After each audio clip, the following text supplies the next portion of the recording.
आज की वीडियो में हम बहुत ही इम्पॉर्टेंट और बहुत ही कॉमन क्वेश्चन के ऊपर बात करने वाले हैं कि जब हम बोर्ड के एग्ज़ाम्स देते हैं या फिर बोर्ड की क्लास में आने वाले होते हैं ना, तो एक दिमाग में बात आती है कि कंपार्टमेंट का डर बहुत ज़्यादा लग रहा होता है ना, कि कंपार्टमेंट आ जाएगी और या फिर रीअपियरिंग हो जाएंगे या फिर फेल हो जाएंगे तो हमें चक्कर काटने पड़ेंगे या फिर रीचेकिंग रिवोल्यूशन के लिए दिमाग ख़राब करना पड़ेगा। तो बहुत सारे इस टाइप के क्वेश्चंस ना उस टाइम हमारे दिमाग में चल रहे होते हैं। तो ये वीडियो सिर्फ एक डाउट मैं क्लियर करना चाहूँगी इस वीडियो के अंदर कि अगर बाई चांस आप कंपार्टमेंट फेस करते हैं at the time of your 10th और 12th क्लास, तो आपको कितनी बार मौके दिए जाते हैं कि आप उस एग्ज़ाम को दोबारा से क्लियर कर पाएँ। ओके, तो मेन इसी के ऊपर वीडियो है, तो वीडियो को ध्यान से देखना, ठीक है, for your further knowledge and also for your extra knowledge कि आपसे अगर कोई आता है आपके पास एंड ही आस्क कि मुझे ये चीज़ समझ नहीं आ रही है, सो आप उसको थोड़ा सा जवाब दे पाओ, so you have to know about it. Okay, तो सबसे मेन चीज़ फर्स्ट इज़ कि जब हम बोर्ड के एग्ज़ाम दे रहे हैं तो दिमाग में ऑफकोर्स ये आ ही जाता है कि यार अगर फेल हो गए मान लो तो दोबारा से मौका मिलेगा या नहीं मिलेगा, या फिर हम दोबारा से इस एग्ज़ाम को दे पाएंगे या नहीं दे पाएंगे। तो इस तरीके के डाउट जो हैं वो बहुत ज़्यादा आते हैं दिमाग में। तो यहाँ पर मैं आप लोगों को बोलूँगी कि सबसे पहली चीज़ तो इतना नेगेटिव नहीं सोचना है कि हम कंपार्टमेंट जैसी चीज़ को फेस करेंगे। Okay, first of all positive लेकर चलना है अपने आप को, इस तरीके से अपने आप को प्रिपेयर करना है कि you will clear the exam definitely, ठीक है। बट स्टिल 1% चांस होता है कि चलो किसी अनफॉर्चुनेटली हमारी कंपार्टमेंट आ जाती है।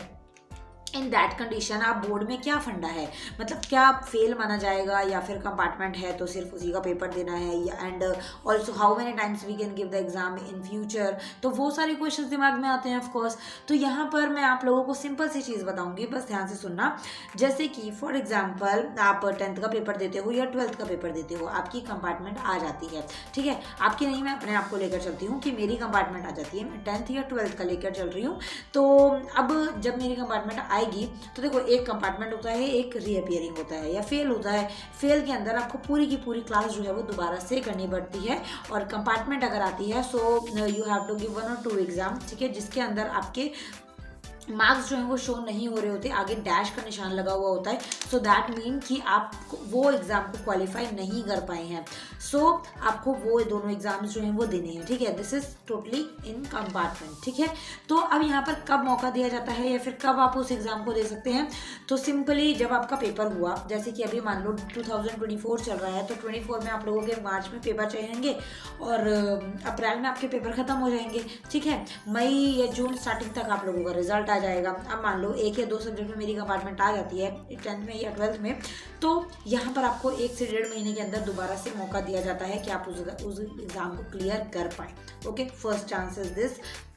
अब यहाँ पर किनको मौका दिया जाता है, फॉर स्पेशली जो एक मतलब एग्ज़ाम से रह गए हों, जो एक सब्जेक्ट के एग्ज़ाम में क्लैरिफाई नहीं हो पाए हों, आगे डैश का साइन लगा हुआ है and their marks are not showing in their score card, तो उस सिचुएशन में उनको मौका दिया जाता है बाय बोर्ड कि आप एक एग्ज़ाम को क्लियर कर सकते हैं इन 15 और 20 डेज, ठीक है, इतना टाइम उन लोगों को दिया जाता है। सो इन कंक्लूजन कि हमारे पास 15-20 दिन बाद जो है एक और मौका मिलता है हमें कि हम एक एग्ज़ाम को दोबारा दे पाएँ। ओके, अब मैम अगर उस एग्ज़ाम में भी हम अनफॉर्चुनेटली क्लियर नहीं हो पाते, या मैं उस एग्ज़ाम में भी अगर क्लियर नहीं हो रही हूँ, अच्छे से मेरी पढ़ाई नहीं हो पाई and my preparation is not good, not well, so अब मैं दोबारा से पेपर कब दे सकती हूँ, तो चलो जुलाई में भी मैंने पेपर दिया एंड स्टिल जुलाई में भी उसके बाद मेरा 15 या 20 दिन में रिजल्ट आ जाएगा।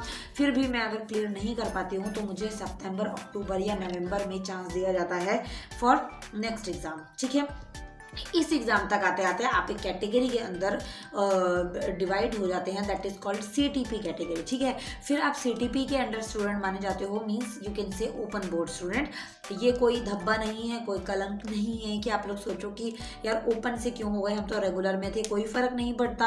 आप CBSE से हैं, HBSE से हैं, आप ओपन बोर्ड से कर रहे हो, आप रेगुलर बोर्ड से कर रहे हो, मैटर सिर्फ करता है आपके मार्क्स, आपके परसेंटेज, ठीक है, वो भी सिर्फ कुछ टाइम तक for your college admission process only, ठीक है। बाद में कोई नहीं पूछेगा कितने परसेंट कितना है, क्या कौन से स्कूल से या कौन से उससे किया आपने, ओपन से किया रेगुलर से की, सिर्फ परसेंटेज मैटर करती है, क्या इतने परसेंट हम लेकर आए हैं, ठीक है।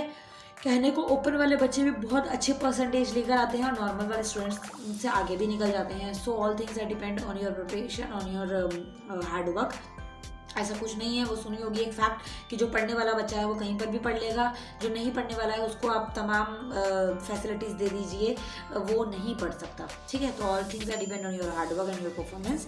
तो अब यहाँ पर उसके बाद जब जुलाई अगस्त या सितंबर में जो पेपर हुआ, मतलब अक्टूबर नवंबर में पेपर हुआ, तब मैंने पेपर दिया और उस टाइम पर भी मैं क्लियर नहीं कर पाती हूँ, देन मुझे अगेन दोबारा से मार्च में पेपर देना पड़ेगा, लाइक बिफोर 2024। फिर अब मैं पेपर दूंगी अक्टूबर के बाद 2025 में, ठीक है। Same with regular students. तो इस तरीके से सर्कल घूमता रहता है। आई थिंक 4 to 5 ईयर्स जो है वो एक स्टूडेंट को दिए जाते हैं क्लियर करने के लिए। सो आपके पास कुल मिला के बहुत सारे मौके रहते हैं, लेकिन प्यारे बच्चों आपको एक चीज़ का ध्यान रखना है कि ज़्यादा से ज़्यादा एक बार या 2 बार बस, ठीक है। ये भी मैंने बहुत ज़्यादा बोल दिया तुम लोगों के लिए। आप लोगों को मौका ही नहीं देना है कि आपके नाम के आगे कंपार्टमेंट स्टूडेंट लगे, या फिर आप CTP स्टूडेंट कहलाओ, या फिर आप ओपन बोर्ड स्टूडेंट कहलाओ, ठीक है। क्योंकि इसमें ना बहुत ज़्यादा प्रॉब्लम होती है। सबसे ज़्यादा बड़ी प्रॉब्लम तो पता क्या होती है, रिश्तेदार तुम्हें ताने मार मार के ख़त्म कर देंगे, सबसे सिंपल चीज़, ठीक है। दूसरी चीज़, अगर पेरेंट्स सपोर्टिव नहीं है तो वो अलग लेक्चर देंगे। थर्ड थिंग इज दोस्तों वगैरह में अलग से थोड़ी सी इंसल्ट फील होती है। फोर्थ थिंग इज कि बार बार पेपर देके ना आप खुद भी डिमोटिवेट हो जाओगे कि यार मैं बार बार पेपर दे रहा हूँ। आपका खुद स्टडी से, एजुकेशन से जो मन है ना वो उठ जाएगा कि इतनी बार सेम चीज़ हो रही है बार बार। बट यहाँ पर आपको अपनी मिस्टेक्स को इम्प्रूव करना है कि हाँ ये चीज़ मुझसे नहीं हो रही थी और ये चीज़ मैंने अब जो है जाके ठीक करनी है। So these are my weak points और इनको मुझे इम्प्रूव करना ही है, ओके। तो इस तरीके से जब आप प्रिपरेशन करोगे, इस तरीके से जब आप थोड़ा सा हार्डवर्क करोगे ना, ध्यान दोगे, सो ऑफ कोर्स आपको आराम से सारी चीज़ें आप आराम से कर लोगे, ठीक है ना।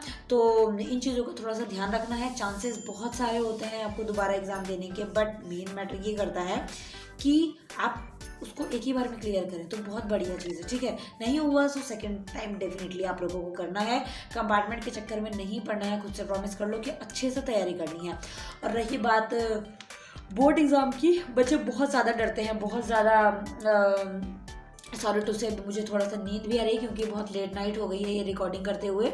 तो यहाँ पर थोड़ा सा बच्चों को ये रहता है कि बोर्ड का पेपर है और बहुत हार्ड आता है, तो ऐसा कुछ नहीं है, बहुत इजी पेपर आता है। जो आप कंपेयरिंग स्कूल के एग्जाम देते हो ना, उससे 50% ईजी बोर्ड का एग्जाम रहता है, ठीक है। इतने सारे ऑप्शंस रहते हैं, इतनी सारी चॉइसेस रहती हैं और इतने सारे कॉम्प्रिहेंशन पैसेज में हिंदी इंग्लिश में तो 40-50 नंबर आपके सिर्फ MCQs ही दिला देते हैं। तो बहुत ही इजी पेपर होता है, ज़्यादा नेगेटिव होने की जरूरत नहीं है, ज़्यादा टेंशन लेने की जरूरत नहीं है, ओके।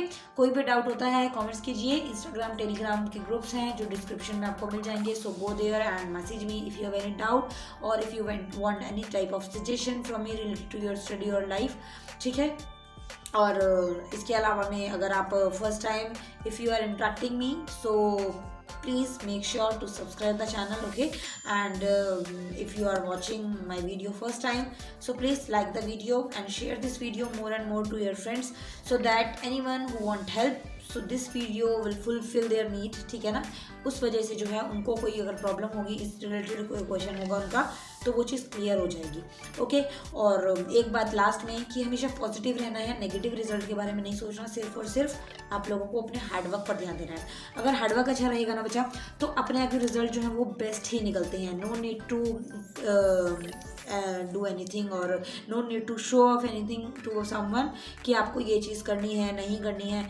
सिर्फ अपना हार्डवर्क करो, जब रिजल्ट आता है ना तो सबको अपना अपना नजर आ जाता है, ओके।